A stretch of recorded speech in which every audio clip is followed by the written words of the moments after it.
Welcome to the live stream of consciousness. The live stream of consciousness is on a quest to unravel the mysteries of existence. Every episode, we ask the fundamental question, what is consciousness? Is consciousness merely a product of our brains, or does it connect us to something greater? Explore the very fabric of our thoughts. Don't miss a moment. Expand your awareness and tap into the boundless potential that resides within you. Welcome to the live stream of consciousness. Yes, welcome to the live stream of consciousness. You heard it from Jesse. Is consciousness a byproduct of our brain? Have we answered that question yet? I don't know if we have. But welcome to the live stream of consciousness. I'm Michael Zinn. It's February 15th. This is only the second show in February, I think, or maybe it's the third. We've slowed down time. This year is going nice and slow. I had a freaking amazing day. And it's funny because this morning I texted Janice. You know, we always text each other in the morning, good morning. And I say, have a nice day. And she said, have a nice day. And I said, I'm going to have a good day. And I had an amazing day. And who knew? I'm a manifester. I see a bunch of people out there. I see Ninja Kitty out there, of course. What's up, Ninja Kitty? I see Tim out there. What's up, Tim? I see Grace Grella out there, most likely watching on both platforms. Thank you, Grace, for always supporting so well. What is the live stream of consciousness? And I never really talk about this, and I guess I'm going to do it for the audio version because I'm going to focus a little bit more on the podcast, putting this out on the audio side, and just trying to really grow the audience. This is a community. The live stream of consciousness is a community of people who like to think a little bit deeper about what is consciousness. Consciousness is what we talk about all the time. So that's the my mission statement. I'm excited tonight to talk to a guest who I've never met before, but again has crossed my path. We know things happen for a reason, and I'm excited to talk to him tonight. What's up, Mary Jean? I see you out there too. Tonight's guest, his name is Daniel Akner, and he is an interesting fellow. He lives in a haunted Victorian house, and that has been featured in several documentaries. And I've been looking around, and I really want to know more about it directly from him. So I'm excited to talk to him. He's also a psychic medium and a fine artist. So exactly the ilk we like here at the live stream of consciousness. Did I scare you guys? I was like a minute late. I was trying to get Daniel on.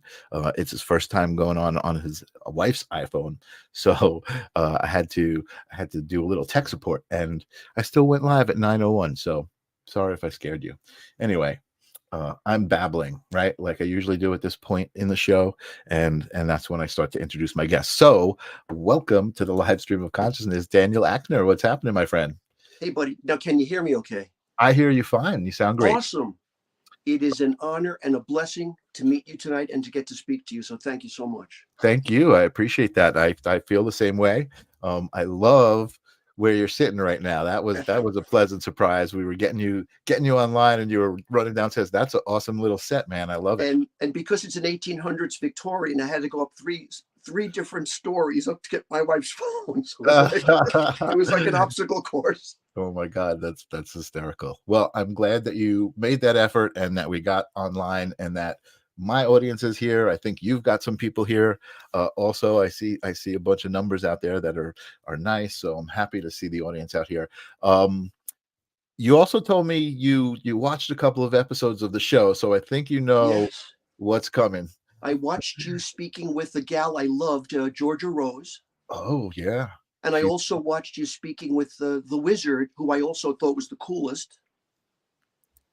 Brian Lahr. Yeah. Yes. I actually, and by the way, with your permission, because I very much enjoyed him doing a bowl ritual to kind of cleanse the vibrational field, I'd like to do the same thing as we begin, if I may. Ooh, I would love that. Let's do it. Thank you. Because what we've got is a sun in Aquarius right now, which is a fixed air sign, even though it's a water bearer. And the current waxing moon is in Taurus, which is great. Love Taurus energy, is grounded. but they're both fixed signs. So I just find that because I'm a mutable sign, or more mercurial, I just like to kind of mix up the vibration a bit and get it more energized. Cool. All right, let's do it. So what I'll use then is my my quartz crystal bell bowl, which I love a lot. Okay. So you tell me, I'll start just with 3 tones first, just to kind of send energy into the vibe, and tell me if you find it too loud or something. I can keep it a bit quieter. Okay. But we'll start that way first with 3 tones, and then I'll go into the prayer. Okay. So far, so good. Not too loud.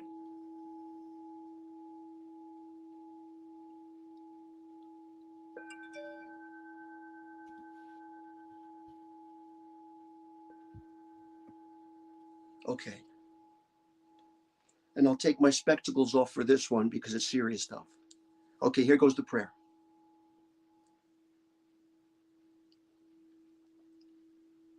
O thou who givest sustenance to the universe, from whom all things proceed, to whom all things return, unveil to us our spirit guides, that we may know the truth and do our whole duty as we journey to thy sacred feet.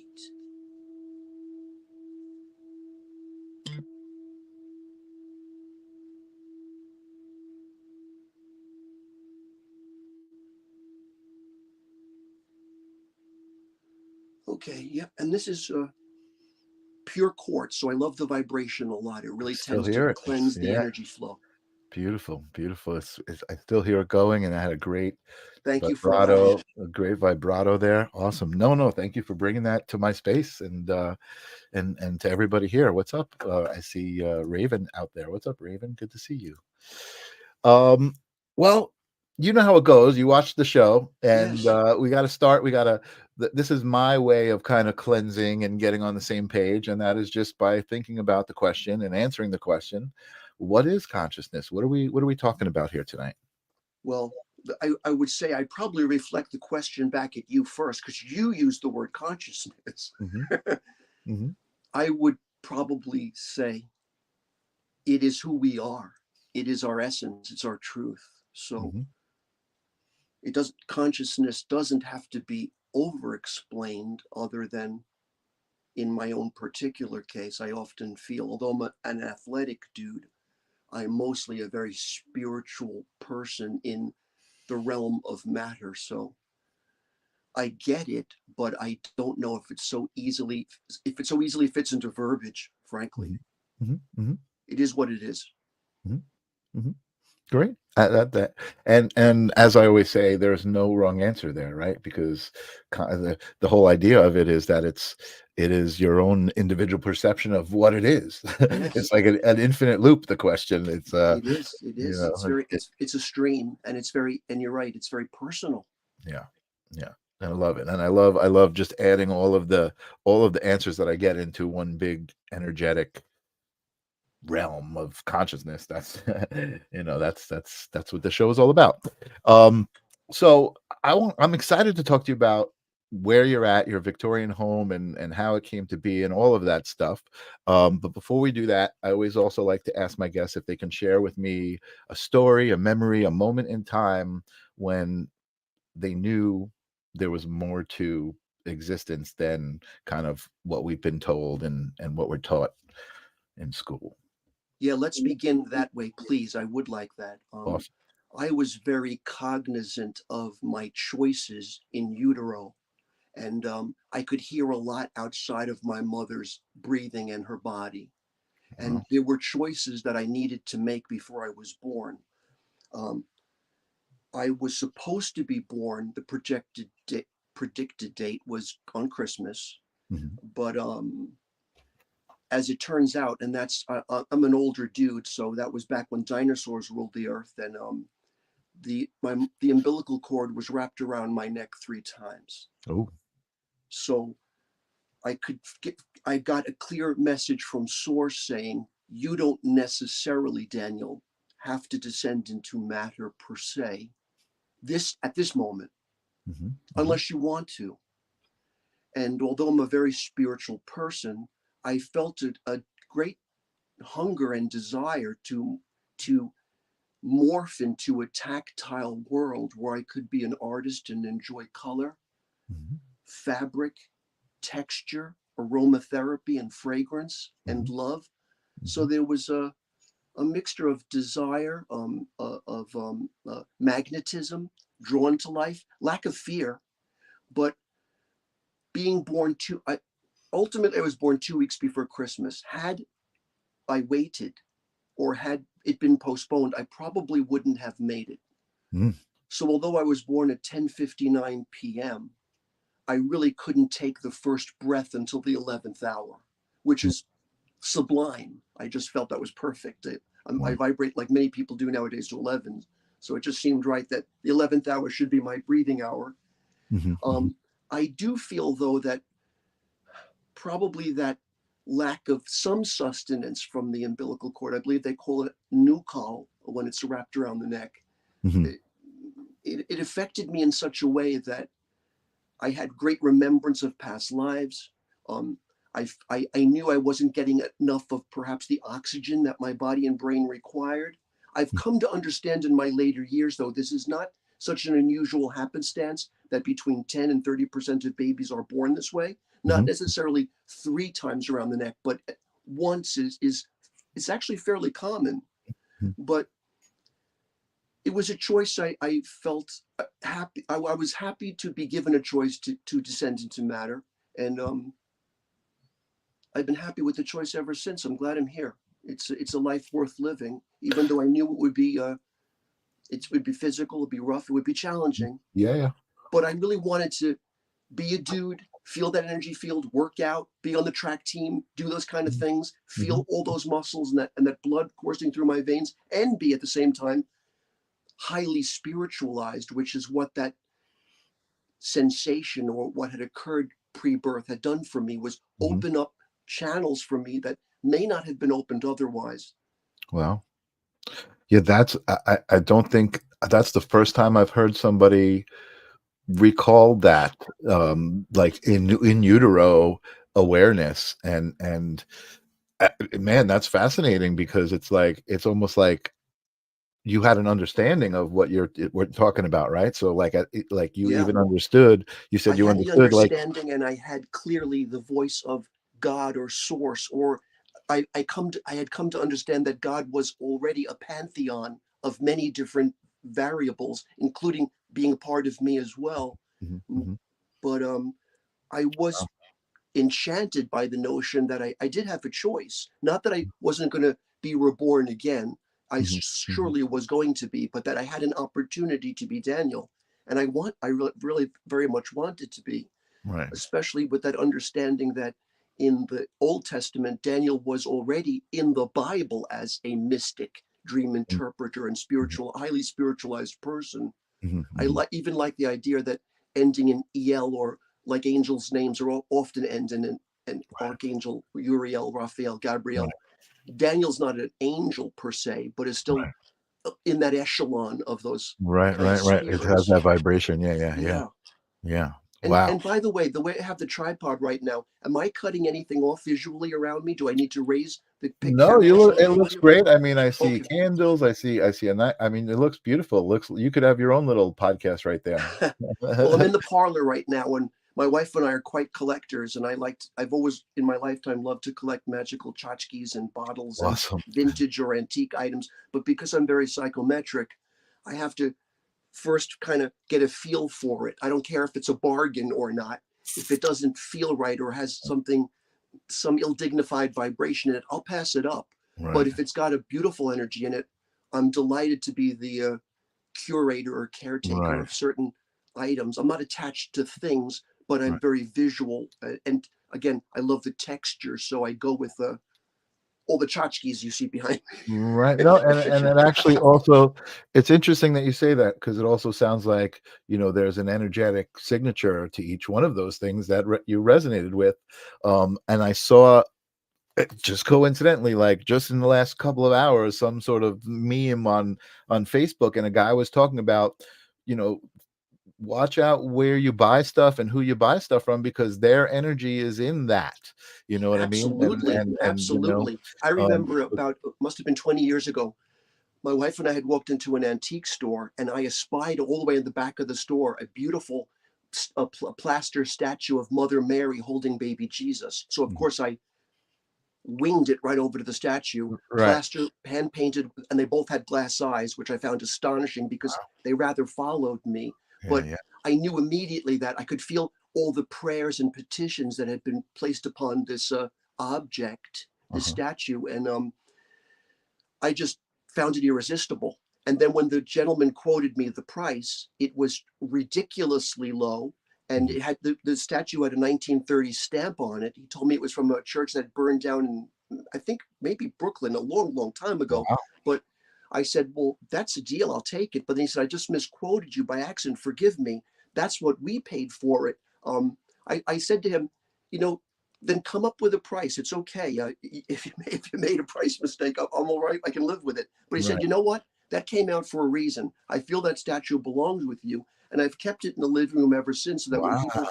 when people pre-pandemic would come by for readings, they were also very drawn to it, and they could feel the sacredness emanating from the statuary, or Amazing. all that energy that people had placed within it and upon it. So I'm just so happy that I was graced with such a presence. What a great story. What a good, you know, I'm dying. I want to come to your place now. I feel like it's probably like a museum. And there's probably so much energy swirling around in A that lot of place. people say I that, and mean, what's unique about the yeah. Victorian too is, and my wife and I had always wanted a Victorian, but back in those days, this house is from the 1800s. All the rooms are basically rounded because they're plaster. It's Wow. not like a sheetrock. Right, So right, I mean, granted, in the winter it's rough because it's like heating a cave. So right. so if I've ever inspected some of the what's behind the plaster, it's old collected horsehair and plaster. That's how they Oh, heated wow. the house in those days. Wow. But I remember after her and I looked at 175 homes, and that was back in the day before the internet. I got this house in '99 when you couldn't just click and find a Right. home. No But Zillow. Right, right. so we went to a lot of houses, and I was just like, this ain't going to work. This isn't going to work. This isn't going to work. A couple of the houses, though, had spiritual activity, which was very sweet and lovable. So it was a toss up between, do I want to live with this couple or this spirit or whomever? But when we walked in this house, she kissed the pocket doors. And that's the first time she had kissed a house before. So Wow. I remember even before we bought it, when we had pulled up in front of it, um, if you were looking at me, it was sort of like, I don't know what a director would call it in the old theater days, but it's like when the whole scenery moves from behind up right Oh, up to yeah, the yeah, back of yeah, you. yeah, yeah. I That's how know. I sort of felt like, this is your destiny, Daniel. This place will be Wow. yours for a moment in time. Accept it. So cool. That's such a great story, Daniel. I love hearing that.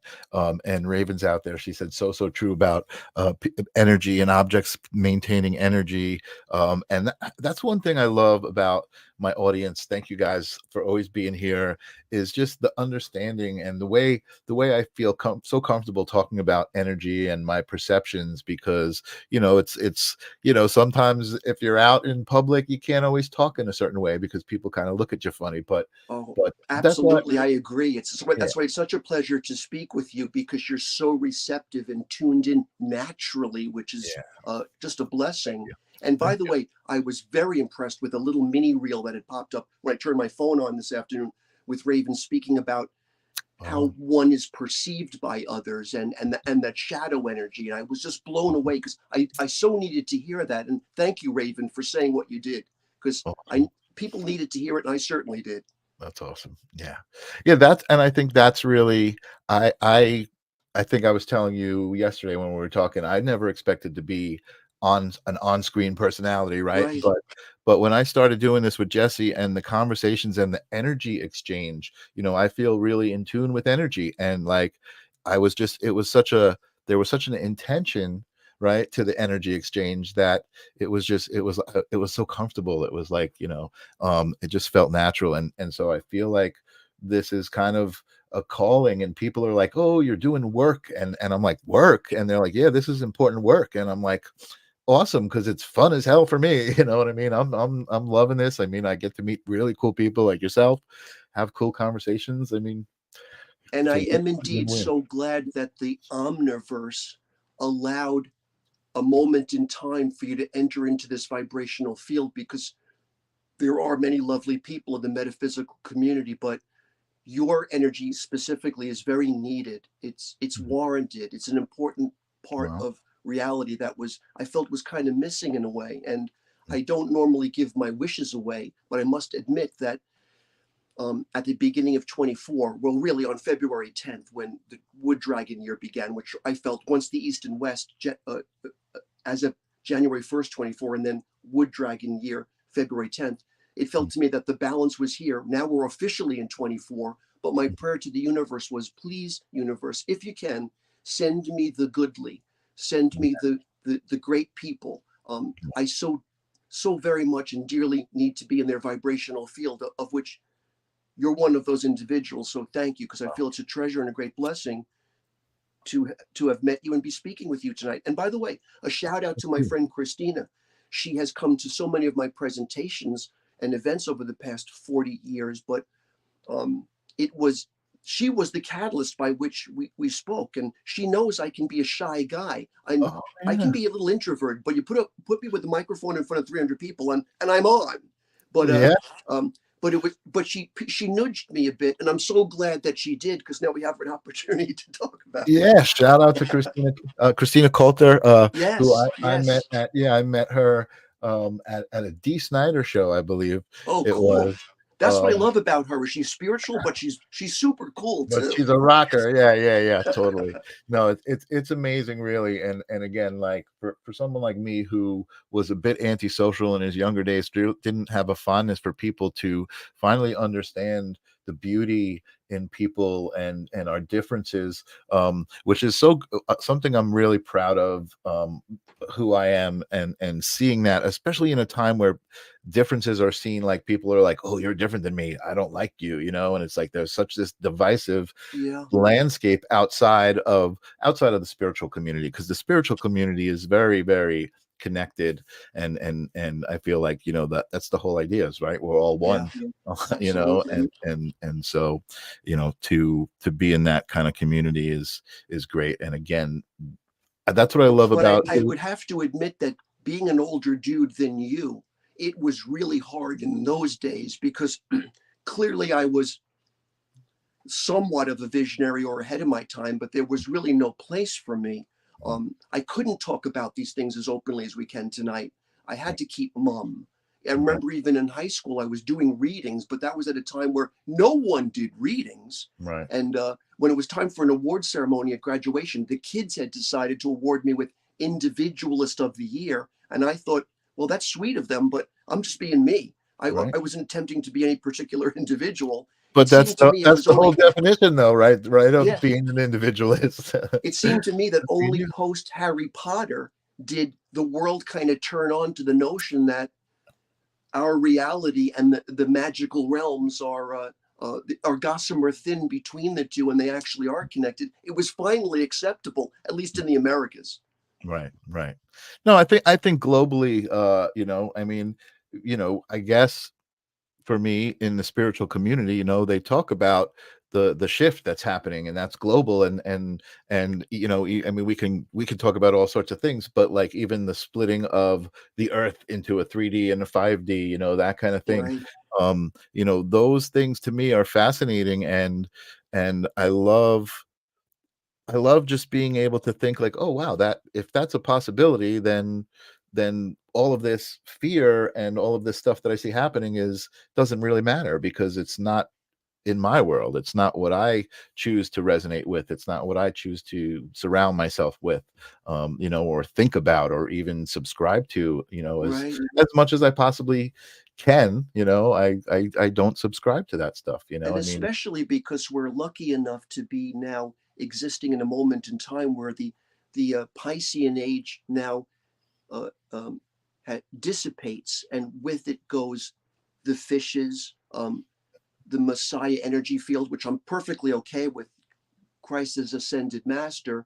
But a lot of those old rules and regulations start to disintegrate in favor of now the cusp of the Aquarian age, which I was looking forward to. Now, I know an Aquarian age can be maybe at times it seems like it's radical, or it could be revolutionary, but there's a logic to it though. And now with Pluto currently in Aquarius until 2044, that's a long time. People will now have the power like never before to, which they didn't know they had before, where we can kind of have some sort of influence or control over how we want our world to be in the future, which is exciting.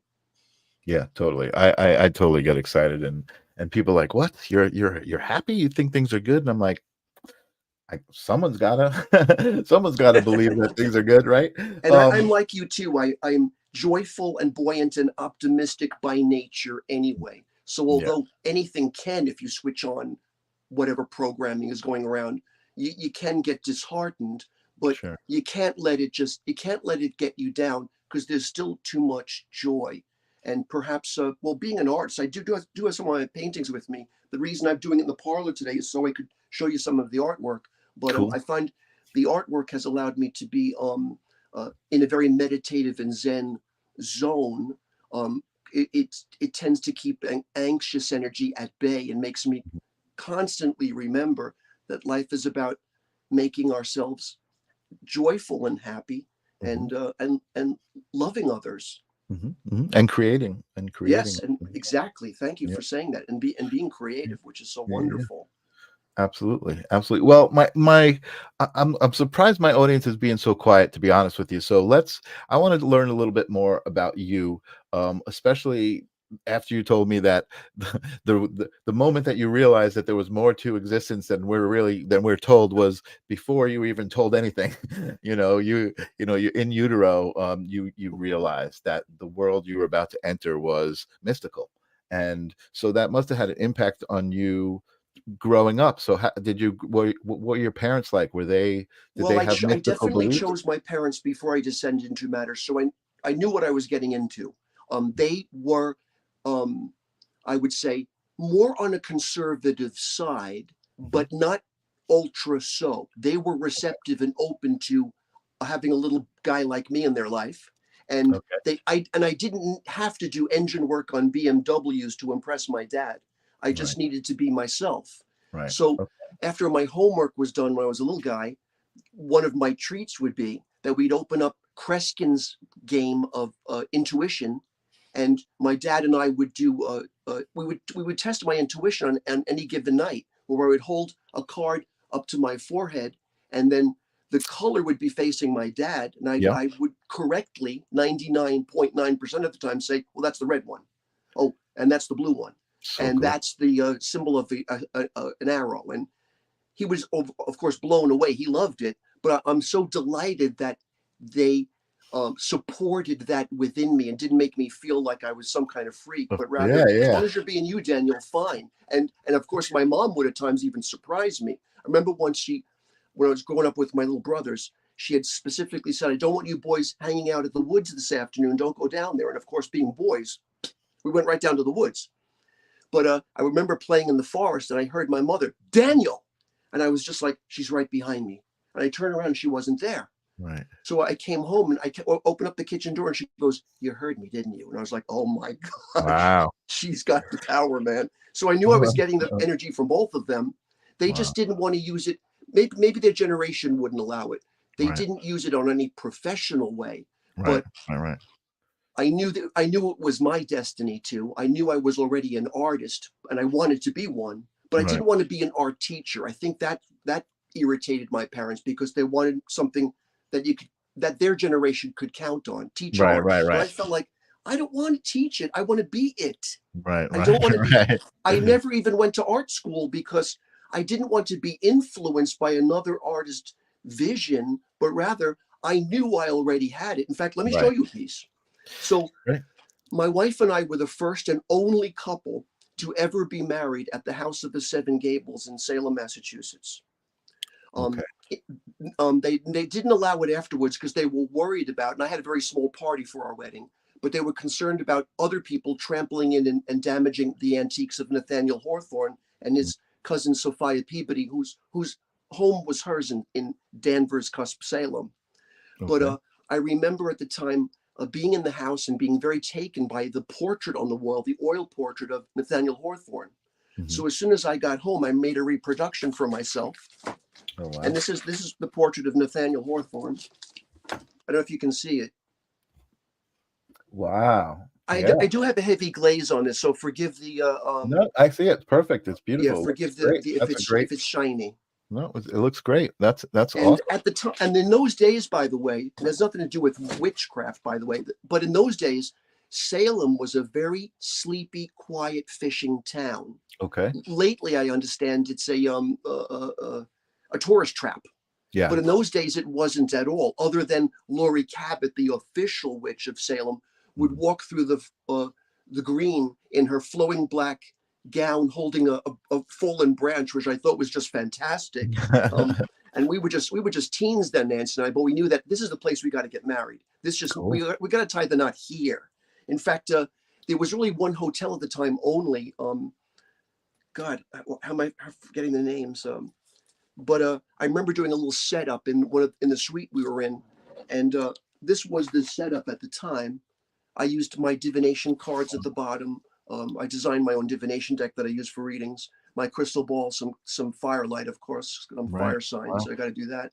And after I had worked on the sketches, my friend Marianne had taken a beautiful photograph for me, so I could come home and finish up the detail with her help taking a picture. So I hope that's showing up good for you. That's beautiful. No, that's beautiful. I love it's a classic realism style. It's really beautiful work. I want to just catch up before it gets too far behind, because Tim, when we were talking about like life being beautiful and being happy, and Tim says that's from where I sit, life is beautiful. It's the best it's ever been.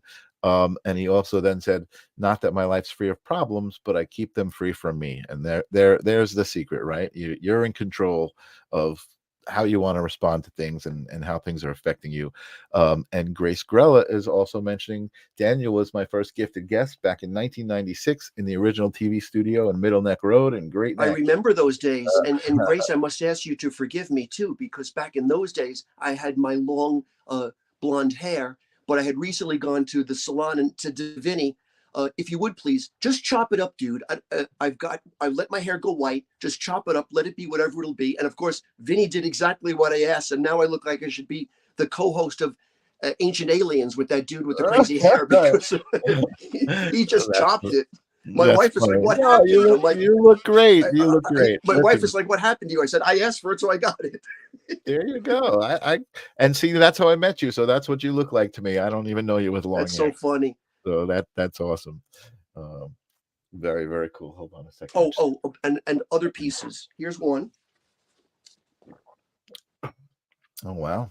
Now, what I like to do with pieces like this is I'll add a little bit of mixed media, silk flowers, or I'll drop a bit of sterling in the eye of this bird. So when the light hits it, it really brings the eye to life. So I tend to add a lot of Swarovski crystal and sterling to the eyes of portraiture of people or animals that I do. Wow. And of course, if you're going to do a bird, you've got to paint a cat. Oh, I love that one. And actually, Raven, and again, what's interesting is I'm self-taught. I've never been trained to paint. I've painted this way since I was a child. I remember there was an art contest when I was in kindergarten. I was just 5 years old, and the contest went from kindergarten to 6th grade, and I won the contest. I had done a portrait of my mother in crayon. Wow. But I remember my teacher taking me aside and saying, "Daniel, you actually won the contest, but they can't give you the prize because the older kids are going to get embarrassed that you won." And frankly, the fact that my mother took the piece and put it on the refrigerator at home meant the world to me. I didn't need a prize. Right. I just needed Mom to like her portrait. That's awesome. And I'm sure it was amazing. That's very cool. And I have a very strong connection with nature and flowers. We have numerous gardens on the property. Nancy and I have a double lot specifically because I'm a gentleman gardener. And I speak to the plants a lot. We talk. I do rituals with them. I like to sometimes start with acrylic, and then I go over the piece in expensive Italian oil pastels because they're highly pigmented and they bring the color up to a velvety, sensational radiance that I just love. I've got a number of videos on Facebook. I was just gonna say, I love that you just said that, because I actually knew that, because I had watched that video of you actually painting that painting right there that you have in your hand. When you picked it up, I'm like, oh, that's the painting he was doing in the That was a the funny YouTube video that you watched, because I remember that day I had put a lot of the oil pastels in my between my toes, and I was pulling one from my feet and rubbing it there and putting it down and picking up another one from my feet. It's amazing. I'm sure I could paint with my feet if I had to, Right. but it's funny that I can do things that way. But Awesome. I find that I've always had a very strong connection to nature. Mhm. It speaks to me, and it amplifies my intuitive abilities. I learned that when I was little and would astral project as a kid, and sometimes fib to mom and say, I'm not feeling well today, can I stay home? And she knew darn well what I was doing. I wanted to project, but I would project out into nature, and I found that nature was speaking to me. What had shocked me, though, is I know that some will say, you have to be careful because you don't know what kind of entities are in the astral realm. I always felt very protected by goodly spirits and guardian angels, so I had no fear. But I do remember the day that the certain trees and hedges said to me, boy, what are you doing among us today? And I realized they're very cognizant and aware. I wasn't invited, I kind of intruded upon them. But from that moment on, I realized, oh, nature will speak with me if I'm receptive to it. Right. So I've been that way ever since. And receptive and respectful. So hold that one up again. Yes. I love the juxtaposition there of, like, you've got that big clump of nature, right? The arrangement, and then it's and then the juxtaposition against that stark black background and like the steampunk looking. I love that image. That's just a You know really what's interesting about it is when I did this particular piece and I decided to do this incredible chartreuse table, I thought to myself, where is anyone ever going to see something like this? Mhm, And back in 2019, when my wife was battling cancer, I was in the cafeteria. I decided to work on the piece while I was waiting for her to have some tests done, and every table in the cafeteria was this color, which I wow. thought, this is outrageous. I love it. Like, what are the chances There you that go. they chose that as a color platform for the cafeteria of a hospital, LIJ? I was blown That's away. there you go. There are no coincidences, right? And then on a more metaphysical side, there's a piece like this, Oh wow. where I've put in a lot of gemstones, fabric, and glittering pieces, so that when the light picks it up in real life, it's rather astonishing the way light will play on these pieces. Wow. That image too is really intriguing. Yeah, I love the fact of having this little gal holding up a mirror as this serene goddess-like energy is applying her head wrap to herself and getting a sense of a vision of herself via this little gal. It just felt like such a sweet thing.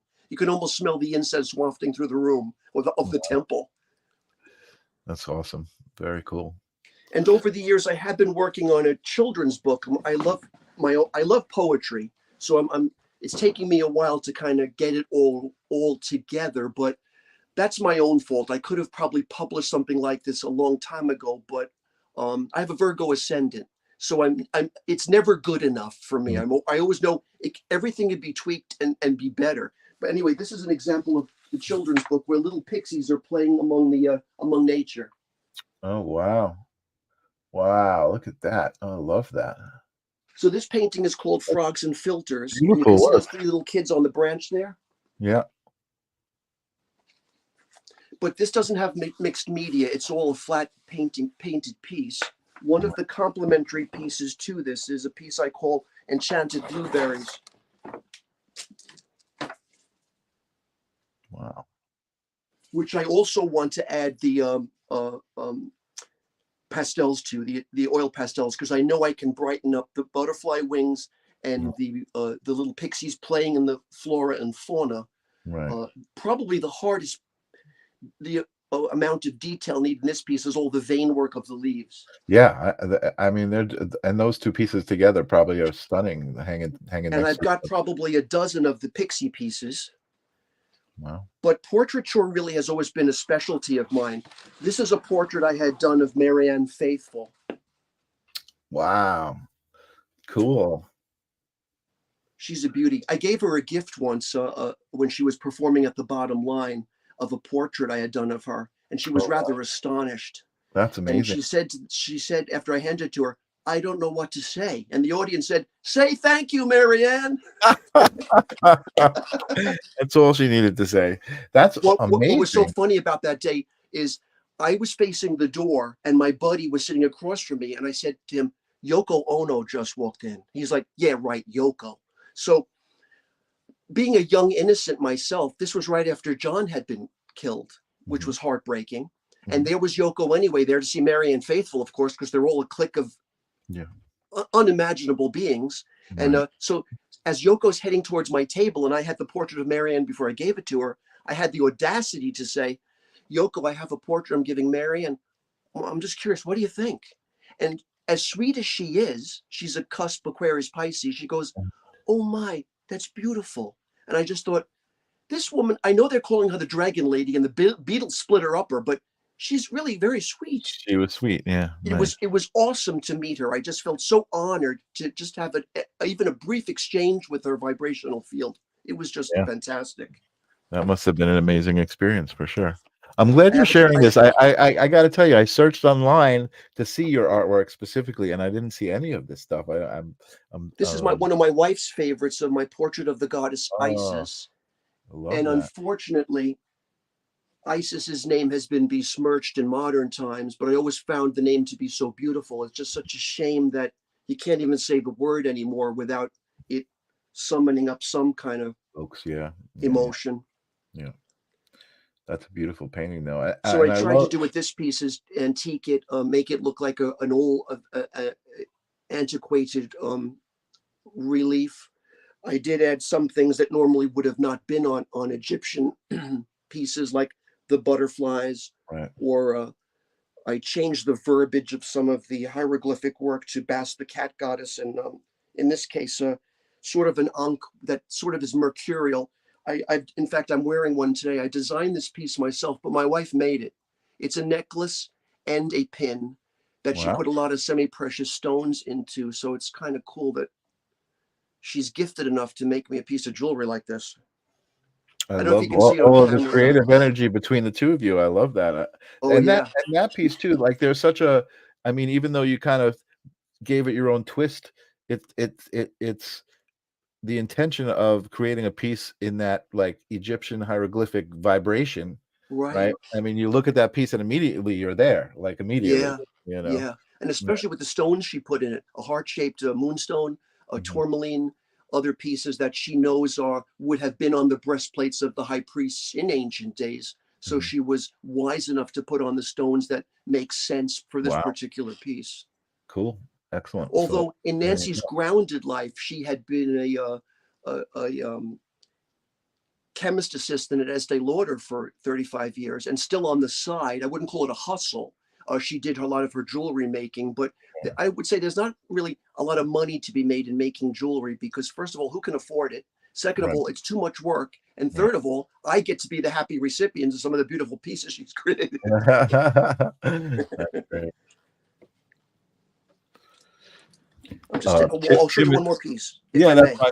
Yeah, absolutely. Tim says he loves the enchanted blueberries, or as he would call it, the mirtilos encantados, because Tim is in Brazil. I have a portrait of Elizabeth Taylor here. Oh, forgive the cleavage. That's okay.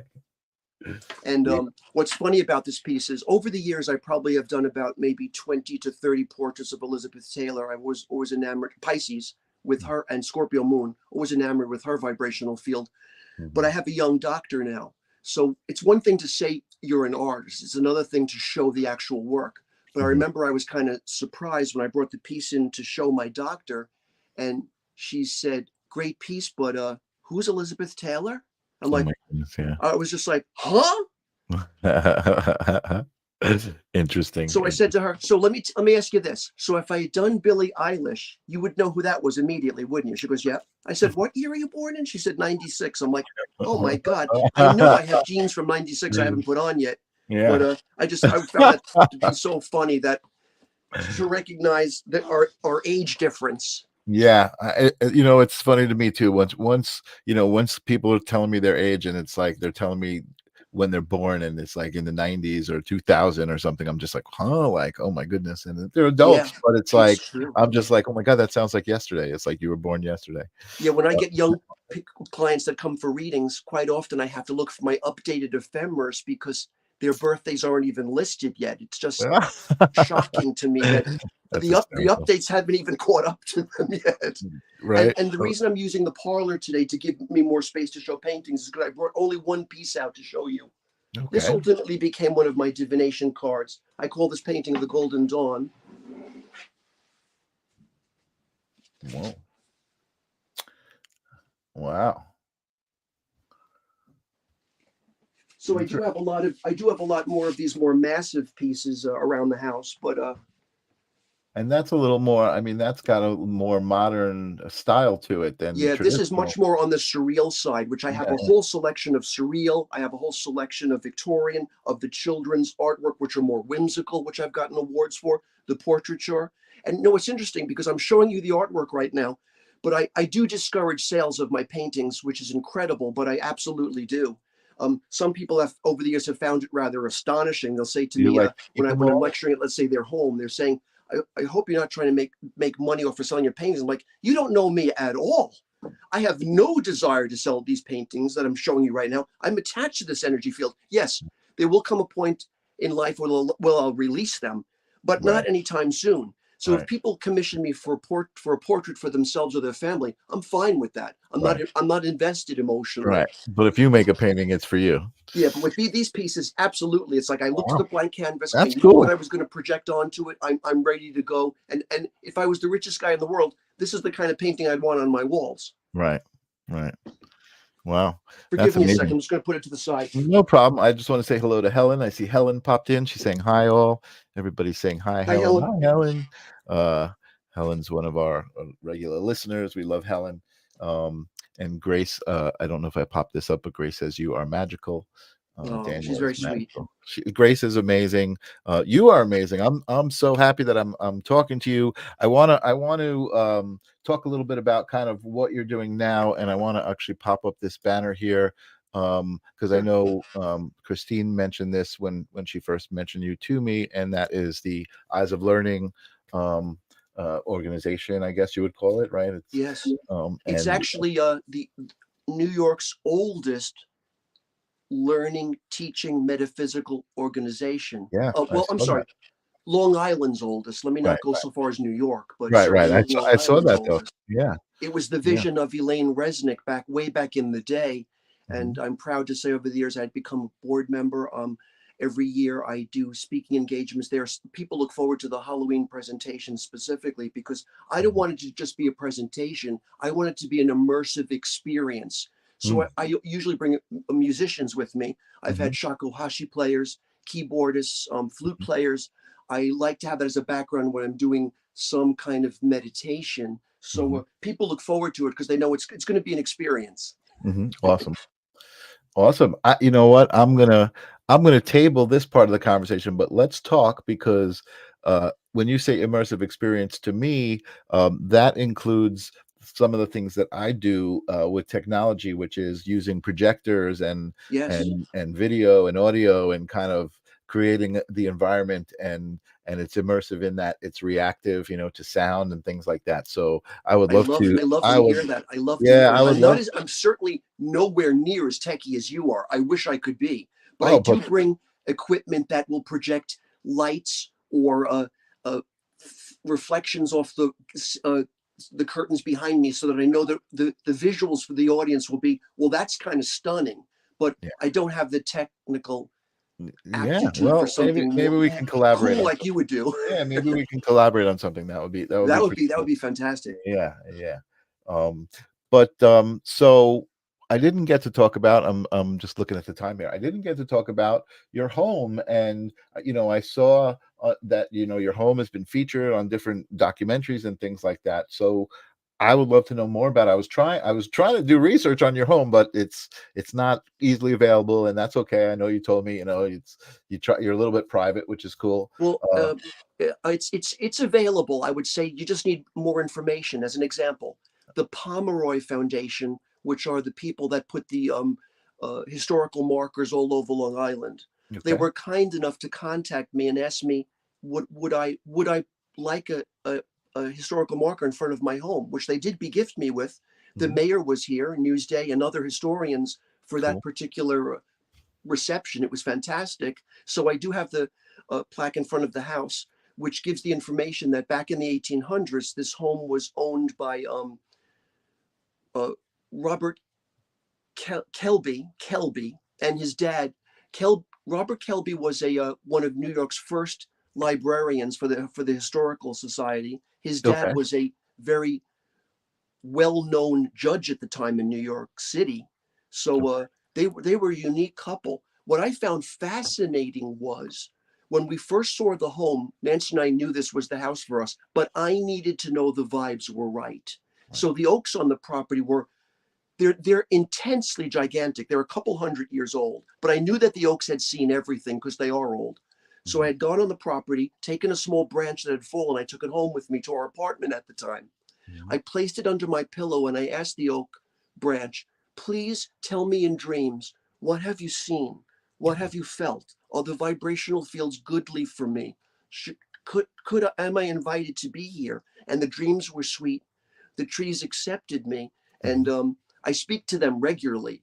I'm Scandinavian Lithuanian, so we're oak worshippers anyway by nature. But Mhm. what I love about them is the oaks are very attractive to crows, which are very dear to me, and ravens. So I use the wood energy field to speak to me. And even when storms come, major storms come into town, one can be quite worried having gigantic trees all around the property. Right. But my wife is always keen on making sure that we go out with frankincense and sage, Mhm. bless the oaks and the hickories, Mhm. um, invoke them and petition them to please keep us safe. They always do. I Mhm. find it even shocking how they do it. Um, One particular storm that passed through knocked a lot of trees in town down, but Mhm. my house remained untouched, but they managed to throw all their branches next door to a neighbor's house. Oh, wow. The others around the neighborhood say she's unpleasant anyway, but I guess the trees felt the same way. They were like, you know what, you take a branch. Oh, God. So Jeez. her house wasn't easily accessible after the storm, but I was just like, it was like free as a bird. I just thought, oh my God, these oaks really, they listen. Yeah, yeah, that's But I awesome. love the fact that they're crow attractors because I have Mhm. quite a connection with crows. They're very sweet to me. They'll come to me. I've collected their babies when they've fallen from nest and harbored them and then saved them for mom the next morning. And crows will drop gifts to me, which is that I don't know what the neighborhood must think of it, but quite often the crows will drop coins as gifts for me. I have quite a collection of. They like copper a lot. And Wow. nickel. So they'll drop pennies that they'll hit the car or hit it right in front of me quite loud. I always pay attention to, well, what year is this? Well, 1958 or 1940 or 1998. I always pay attention to the little symbology of why I'm getting this particular coinage as a gift from them. That's awesome. That's awesome. And Ravens commented about the trees and the such an interesting way that you connected with your home, because you respect them. She said because you respect them, Yes. they protect you. Helen And says if people trees do know the do truth. want to have access to Facebook, what I've done is, although I don't mean to brag. Yes, I've got thousands of friend requests, but I'm conflicted about it because as a psychic, why do I need access to anybody on Facebook? It's pointless. Or worse, if I'm spot on, someone will say he looked it up. So I Right. figured to save myself the grief, I make a lot of things public. So therefore, anybody in the world can take a look at what I'm posting, but I don't know who's looking at what, and there's no reflection as far as me. Even I don't want to know it, but I do want to share the information. So Right. if people are interested, what I've done with plenty of my oaks is I've anthropomorphized them or put faces on quite a lot of them. It's very Wizard of Oz, but all the faces face the house, so no one on the street knows that all the oaks have faces. But Okay. I do have it on Facebook. Anyone could look at just this week's posting alone in the snow, and some of the oaks, which are gigantic, have the most astonishing faces. I use very long brushes. Nothing's done by airbrush or something easy. I like to use brushes almost as wands, where I'm just adding color and Oh, wow. smiles and shadows. But it's just beautiful. Occasionally, over the years, they do need touch-ups if the weather's inclement. But I think they like that I anthropomorphize them or bring out a bit of their physical personality. They Yeah. seem to Yeah. enjoy that I see them as people. That's so cool. And just kind of taking a step back, and just as for me personally, I always kind of admire that what would you call it? Not eclectic. There's a word I'm trying to think. Just the kind of person that you are describing yourself to be, the kind of person who makes their property the part of their art, you know what I mean, and just part of their essence, like the Right. room that you're sitting in. Like I can see that that's your essence and your wife's essence, and just like it's so great. I love Yeah, that. That's really normally when I do cool. readings for clients on video, which I've done lately since the pandemic because it's been rough. I don't want to. I have a little bit of COVID OCD about it, but Mhm. normally I'd have the camera much closer to me so people can see me a lot clearer. But I Right. panned back a bit for this interview just so people could see the larger pieces of art. But Cool. yeah, the house is it's really quite astonishing, and I'm so grateful to the universe for allowing me to live in a Victorian. There are Yeah. times when I can be reading in this parlor where I'm reading a book and a photograph will fall from the eaves right onto the page, and I'm like, goodness, it's a picture of a little boy from 1930 in a bathing costume, and I may never know who he is, but the fact that these walls are probably a treasure of jewelry, images, pictures, who knows what. That's awesome. That's Although I do amazing. remember back in the day when I had Newsday and the couple here that were writing a spirit investigation book, Oh, and I had accepted their invitation to come by and investigate the house. But then that afternoon, I realized I probably should not have done that. The spirits of the house were not thrilled to be investigated. So ooh, that afternoon, cabinet doors were opening and closing. All the toilets on three separate floors decided to stop working. I realized that they were reacting to me in such a way that, Daniel, it's a-okay if you and I are connected, but did right. you have to invite all of them?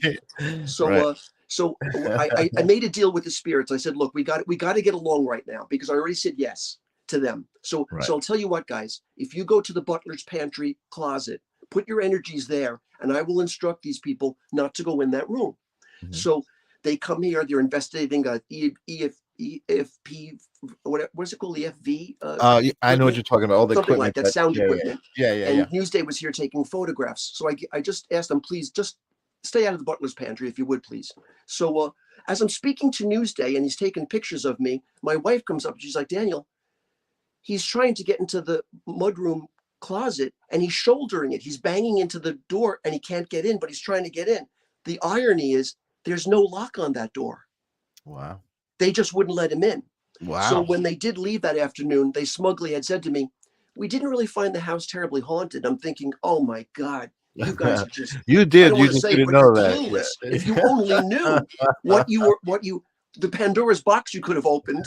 But That's so I great. let them labor under the notion that, yeah, not that haunted. It's not But that hard. anybody that walks past the house since I bought it, I hear it all the time from the neighborhood. Oh, that's the witch house, or that's the haunted house, or that's.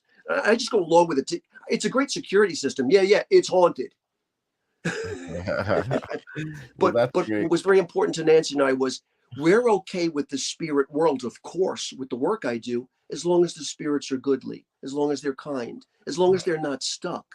Because if they are, my job would to be help them to find mom or dad or the love that they long for, which Right. I've had to do with certain spirits in the house. But largely, they're very protective and rather sweet.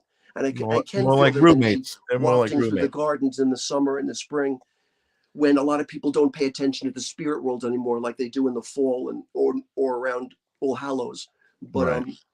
but when life becomes much more vivid for the physical in summer, I can still, of course, feel the vibrational field as strong as ever of those that gardened on the property over 130 years ago. Wow. Cool. That's awesome. Yeah. So you got spirit roommates, basically. You know, you're living in a It's house and you're cohabitating in the house. it's true, and it's tough sometimes even to create a conversation with certain people because when we moved into town, I didn't know anybody in the neighborhood, Mhm. but I had once I had picked up the vibe of Rose that she's in the house, so I had posted even on Facebook back in the day when that was 20 years ago. Mhm. Um, I got the keys to this house on Halloween of '99, but Mhm. I said to anybody on Facebook, does anybody know if there was anything about a rose and this particular house? And I got a letter in the mail that week from someone that said, you don't know me, Daniel, but I used to work with a gal, and we called her Mama Rose at work. She lived in your house in the 80s, and she sent me a photograph of Rose. Oh. So we always kept a chair here in the parlor, and we kept it for Rose. And I said to Rose, basically, stay as long as you want. I love your energy. Go when you have to go. I'll miss you, but feel free to live with us as long as you want to. Right. And she did. I can feel over the years her energy has dissipated, so I know she's moved closer to the light that belongs to her. But I was very happy to be a part of her experience in the spirit realm. That's very cool. That's amazing. Dan, you're such an interesting guy, and like right up my alley. I love. It's like I want to come over there and hang out. I want to just be like, oh, let's just hang out. Let's just tell stories. But it's been an hour. Can you believe it? No, actually, I know when I'm speaking with anybody, even in a reading, Nancy's always like, Daniel, you know you're going over. It's because there's a timelessness that sets in where it seems like an hour is like a second to me. There's never enough time. But thank you so much for the honor of being able to share a bit of this evening with you and my artwork. I greatly appreciate it, and with your audience. So thank you very much, Michael. Thank you for sharing it. Helen says, she says, wow, I only get singing from my air conditioner and someone saying, hey, over and over in my bathroom. So she's hearing hey over and over. And speaking of hey, we have Mariana Boyden out there saying hello to you. Hey, Daniel, thank you for coming, Mariana. I appreciate it. Welcome to the live stream of consciousness. Tim says, my family has a museum called the Bull House in Orange County. It's one of the oldest houses in New York, built by William Bull and Sarah Wells. Sarah started the Goshen Scouts, later renamed the Girl Scouts. Wow, that's a great story. Wonderful to hear. I love it. That's such a great story. Grace is saying great show, and Leela Ninja Kitty saying, Daniel, you're amazing. Thank you. I knew my audience would appreciate your presence and your stories and your being and your joy. Do you have any words of wisdom to impart before I put you in the green room? I would say probably the one mantra I've always embraced was written by Eden Abiz many decades ago, and I know Bowie performed it again in the Moulin Rouge movie, and it goes something like, the greatest thing you'll ever learn is just to love and be loved in return. So beautiful. I know modernists now give Bowie the credit, but it really was written by Eden Abiz many decades ago, so it's quite a delightful mantra. Awesome. A great mantra. You can hear that song in the song Nature Boy. Oh, in the movie Nature Boy? Cool. It's a song called Nature Boy. It was first covered in the 50s by what's his name? Gosh, I forget. I got too many things going on in my mind. That's all right. You know what? The words of wisdom that you imparted are perfect. Love is everything. We always talk about love, the source energy being love. So that's perfect. If you enjoyed Daniel and his stories and his energy, you can see more at the eyesoflearning.org down there at the bottom of the screen. Daniel, I'm going to have to ask you to come back. Yes, please do. Thank you so much, Michael. It was a pleasure to speak with you tonight. Thank you. Thank you. Thank you. Don't go away. I'm going to put you in the green room, and I want to talk to you after the show. I'm going to say goodbye to everybody, but I'll see you soon. Thank you. Bye. Awesome. Oh, guys, another great one. I'm just cracking my back. I'm just like relaxing. That was awesome.